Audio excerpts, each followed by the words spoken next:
নমস্কার বন্ধুরা, আমরা যেখানে মাছে ভাতে বাঙালি, আর সেই বাঙালির পাতে যদি এক টুকরো মাছ থাকে তাহলে কেমন হয়? নিশ্চয়ই ভালোই হয়। আর সেই মাছ যদি ভেটকি মাছ হয় তাহলে তো একদমই জমে যাবে। আর এই দেখো ভেটকি মাছটা দেখো, এই যে হচ্ছে সেই ভেটকি। আর ভেটকি মাছের আজকে রেসিপিটা হচ্ছে ভেটকি কালিয়া। চলো কিভাবে কি করছি তোমাদেরকে দেখাই।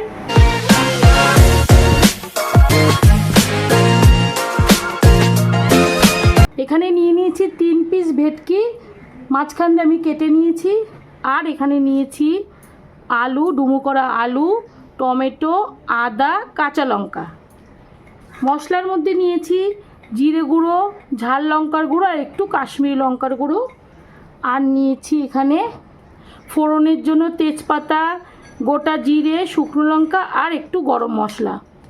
আর আমি নিয়েছি টক দই। চলো এবার মাছটাকে ভালো করে আমি ম্যারিনেট করে নিই। এই যে 1 চামচ মতো লবণ দিচ্ছি। মাছটা ভালো করে এখন মাখতে হবে। দিয়ে দিচ্ছি আমি হলুদ গুঁড়ো আর দিয়ে দেবো একটু লঙ্কা গুঁড়ো, যাতে মাছের মধ্যে ভালো করে নুন, হলুদ, লঙ্কার গুঁড়ো ঢোকে। ভালো করে মেখে নিই। তোমরা চাইলে মাছটাকে এইভাবে ফেরে ফেরে নিতে পারো, আমি আর পারিনি, এমনি এমনি করে রেখেছি। এবার মাছটাকে মাখা হয়ে গেছে। চলো এবার প্রথমে মাছগুলোকে ভাজতে হবে। মাছটা ভাজতে যাওয়ার আগে প্রথমে আমাকে এখানে আদা, টমেটো, কাঁচা লঙ্কা, জিরে সব কিছু দিয়ে একটা স্মুথ পেস্ট করে নেব। তার মধ্যে আমি টক দইটাও দিয়ে দেবো। সব কিছু দিয়ে একটা স্মুথ পেস্ট করে নিই। প্রথমে মাছটা সম্পূর্ণ সর্ষের তেলেই হবে। প্রথমে আমি প্যানের মধ্যে সর্ষের তেলটা দিয়ে দিচ্ছি। আর এদিকে কিন্তু আমি গ্যাসটা অন করে দিয়েছি। এর মধ্যে একটু আমি লবণ দিয়ে দেবো, যাতে মাছটা তলায় লেগে না যায়। তেলটা একটু গরম হোক। তেল গরম হয়ে গেছে, এর মধ্যে আমি একে একে মাছগুলোকে ছেড়ে দেব। এখানে মাছ একদম লাল লাল করে ভাজবো। একসাথে 3টে মাছ আমি এর মধ্যে দিয়ে দিলাম। এক পিঠ ভাজা হয়ে গেছে, আর এক পিঠ আমি একটু উল্টে দিচ্ছি। এই দেখো কি সুন্দর হয়েছে কালারটা। এইভাবেই ভাজতে হবে। ভেটকি মাছ ভাজছি, এত সুন্দর একটা ফ্লেভার বেরোচ্ছে, খুব সুন্দর। মাছটা খুবই ভালো।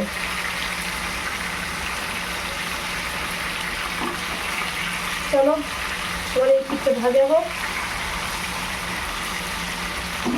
মাছ ভাজা হয়ে গেছে, এবার আমি তুলে নিচ্ছি।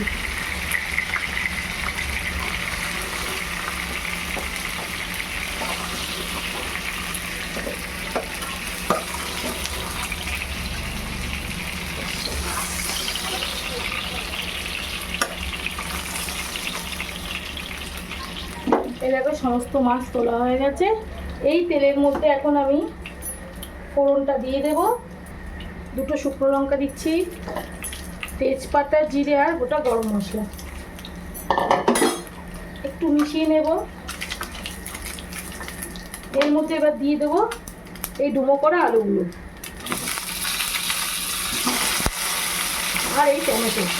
এইটুকু টমেটো দিয়ে দিচ্ছি, একসাথেই হয়ে যাবে।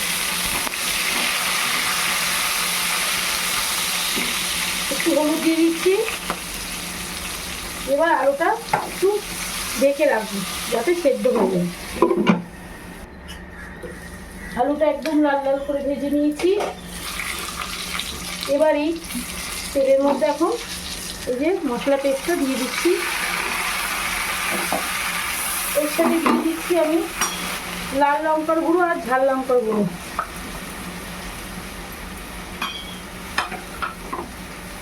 এবার এই মিক্সিং বাটিতে ভালো করে একটু ধুয়ে জল দিয়ে দিচ্ছি, আর তাড়াতাড়িও হয়ে যায়। আর এই রান্নাতে কিন্তু আমি কোনো পেঁয়াজ রসুন ইউজ করছি না, যেহেতু এখন গরম পড়েছে। পেঁয়াজ রসুন একটু অ্যাভয়েড করে চললেই ভালো শরীরের পক্ষে। মাছটা খাবো, কিন্তু একটু কম রিচ করেই খাবো। আচ্ছা, এর মধ্যে আরেকটু হলুদ দিচ্ছি সামান্য, ব্যাস। আর একটু লবণ দেব, দিয়ে এখন ভালো করে মশলাটা কষিয়ে নেব। দেখো মশলা থেকে একদম তেল ছেড়ে দিয়েছে। এই পর্যায়ে আমি এবার এর মধ্যে জল দিয়ে দেবো। জল দিয়ে একটু ঢেকে রাখবো যতক্ষণ না ফুটে উঠছে। এই দেখো ঝোলটা ফুটে উঠেছে। এবার আমি এর মধ্যে একে একে মাছগুলোকে দিয়ে দেবো।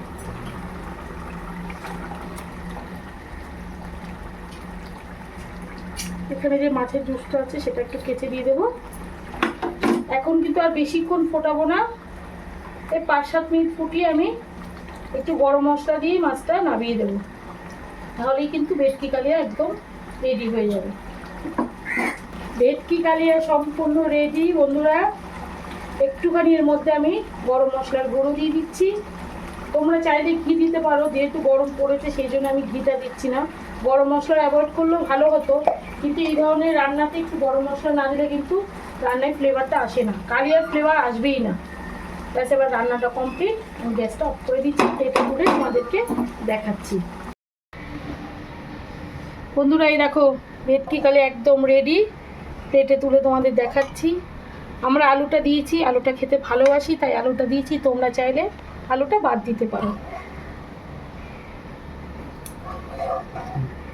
একটু ধনে পাতা দিয়ে গার্নিশ করে দিই। আর আমার রান্নাটা তোমাদের যদি ভালো লাগে তাহলে একটা লাইক, শেয়ার, কমেন্ট আর সাবস্ক্রাইব করে দিও। আবার নতুন ভিডিও নিয়ে তোমাদের সামনে আসবো। টাটা।